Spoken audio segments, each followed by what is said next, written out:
तेलंगाना में जंगलों की कटाई को लेकर सियासी घमासान शुरू हो गया है। भारतीय जनता पार्टी के नेता तजिंदर बग्गा ने हैदराबाद यूनिवर्सिटी से सटे कांचा गाचीबोवली गांव में हरियाली को खत्म करने के मुद्दे पर राष्ट्रीय राजधानी दिल्ली में होर्डिंग्स लगाकर लोकसभा में विपक्ष के नेता राहुल गांधी पर हमला बोला।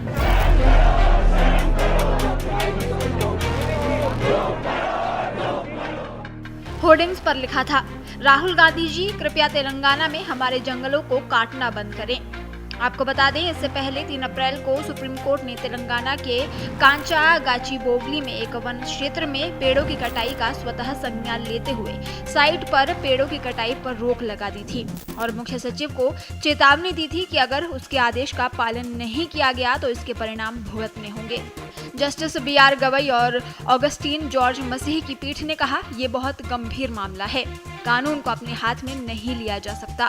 कोर्ट ने आदेश दिया कि अगले आदेश तक साइट पर पहले से मौजूद पेड़ों की सुरक्षा को छोड़कर किसी भी तरह की कोई गतिविधि नहीं होगी।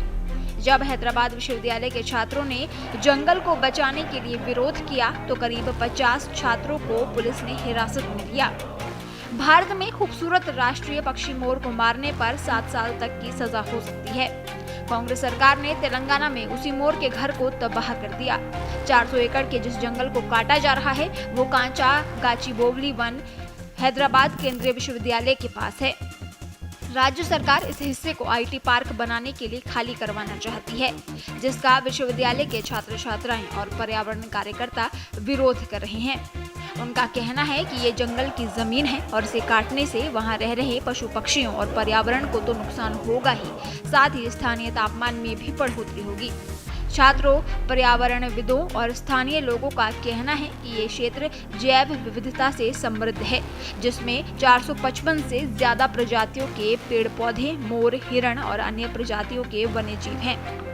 वहीं 3 अप्रैल को सुप्रीम कोर्ट ने तेलंगाना के कांचा गाचीबोवली में एक वन क्षेत्र में पेड़ों की कटाई का स्वतः संज्ञान लेते हुए साइट पर पेड़ों की कटाई पर रोक लगा दी और मुख्य सचिव को चेतावनी दी कि अगर उसके आदेश का पालन नहीं किया गया तो इसके परिणाम भुगतने होंगे।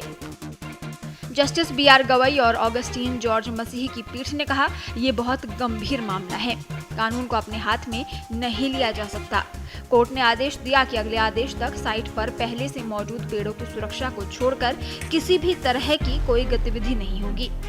पीठ ने आगे कहा कि तेलंगाना के मुख्य सचिव व्यक्तिगत रूप से जिम्मेदार होंगे और अगर न्यायालय के निर्देशों का सही भावना से पालन नहीं किया गया तो कार्रवाई की जाएगी।